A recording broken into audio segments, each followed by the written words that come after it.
Hi everyone, বুলার হেসেল YouTube চ্যানেলে আপনাদের সবাইকে ওয়েলকাম জানাই। এই চ্যানেলটি অ্যাকচুয়ালি আমার মায়ের শখে খোলা। তো এখানে কিছু খাবারের ভিডিও আমরা আপলোড করব। নতুন চ্যানেল তো দেখবেন, ভালো লাগলে প্লিজ একটু সাপোর্ট করবেন আমাদের। Thank you so much.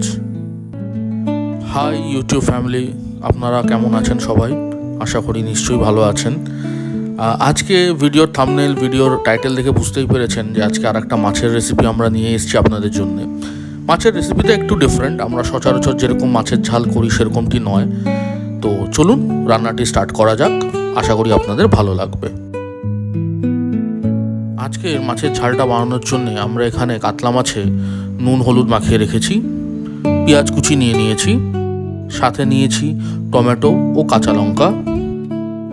Lastly এখানে আছে রসুন, আদা আর কাঁচা লঙ্কা বাটা, অল্প অল্প সব কিছু নিয়েছি। আর এগুলোই হচ্ছে আমাদের আজকের রান্নার মেন ইনগ্রিডিয়েন্টস।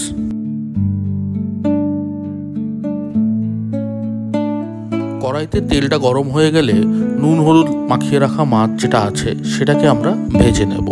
মাছগুলোকে খুব বেশি কড়া করে ভাজবো না, নরম নরম করে হাফ ফ্রাই করে উঠিয়ে রাখবো।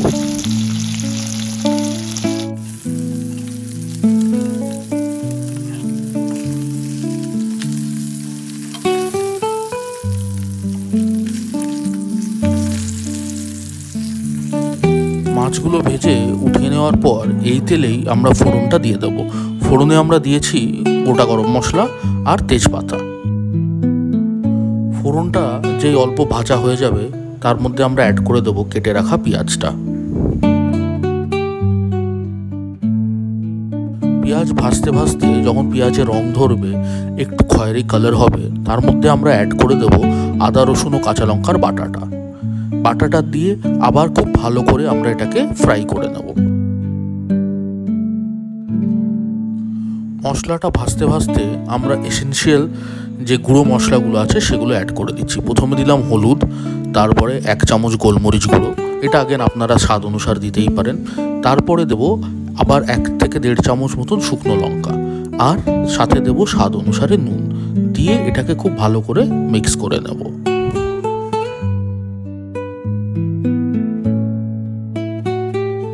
নুন দেওয়ার পর মশলাটাকে ভালো করে কষাবো। তার আগে অল্প একটু ওই 3-4 চা চামচ মতন জল দিয়ে দেবো, কারণ কি এখানে আমরা তেলটা তো একেবারে কম ইউজ করেছি, তো এটাকে কষানোর জন্য একটু জল অ্যাড করে দিচ্ছি। মশলাটা কষে যাওয়ার পর তাতে অ্যাড করে দেবো কেটে রাখা টমেটো আর গোটা কাঁচা লঙ্কা। এটাকে অ্যাড করে আবার মশলাটাকে খুব ভালো করে ফ্রাই করে নেব।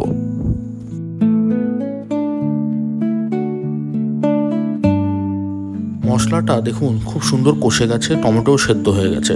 এবার আমরা গরম জল করে রেখেছি ঝোলের জন্য, সেই গরম জলটা এটা অ্যাড করে দেবো। জলটা একটু বেশিই দেবো, কারণ কি মাছগুলো তো পরে তার মধ্যে সেদ্ধ হবে। রান্নাটি হতে হতে এই রেসিপিটির একটু ব্যাকগ্রাউন্ড আপনাদের দিয়ে রাখি। আসলে কাজের সূত্রে যখন রাজ্যের বাইরে থাকতাম, তখন আমার এক কলিগ, তার বাড়ি জামশেদপুরে, তো তার বাড়িতে এই ধরনের মাছের ঝোলটা মাঝে মাঝেই হতো। তো আমরা যখন অফিস ট্যুরে ওখানে যেতাম, তো ওনার বাড়িতে এই রেসিপিটা বহুবার খেয়েছি। তো সেখান থেকেই এই মাছের ঝোলটা আজকে আপনাদের জন্য বুলার হেসেলে আমরা রিক্রিয়েট করার চেষ্টা করলাম। ঝোলটাকে ঢেকে খুব ভালো করে ফুটিয়ে নিয়েছি। এবার এর মধ্যে ভেজে রাখা মাছগুলো অ্যাড করে দিলাম।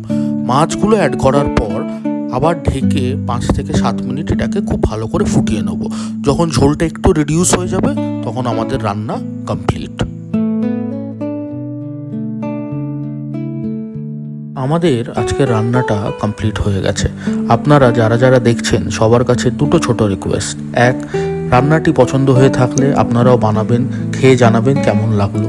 2, ভিডিওটি ভালো লেগে থাকলে কাইন্ডলি লাইক করবেন আর শেয়ার করবেন। আপনাদের যা যা ফিডব্যাক আছে, সাজেশনস আছে, সেগুলো কিন্তু কমেন্ট সেকশানে জানাতে ভুলবেন না। আপনাদের ফিডব্যাক থেকে আমরা নিজেদের ইন ফিউচার আরও বেশি ইমপ্রুভ করতে পারবো। আমাদের পাশে থাকবেন, সাথে থাকবেন এবং ভালো থাকবেন। Thank you so much.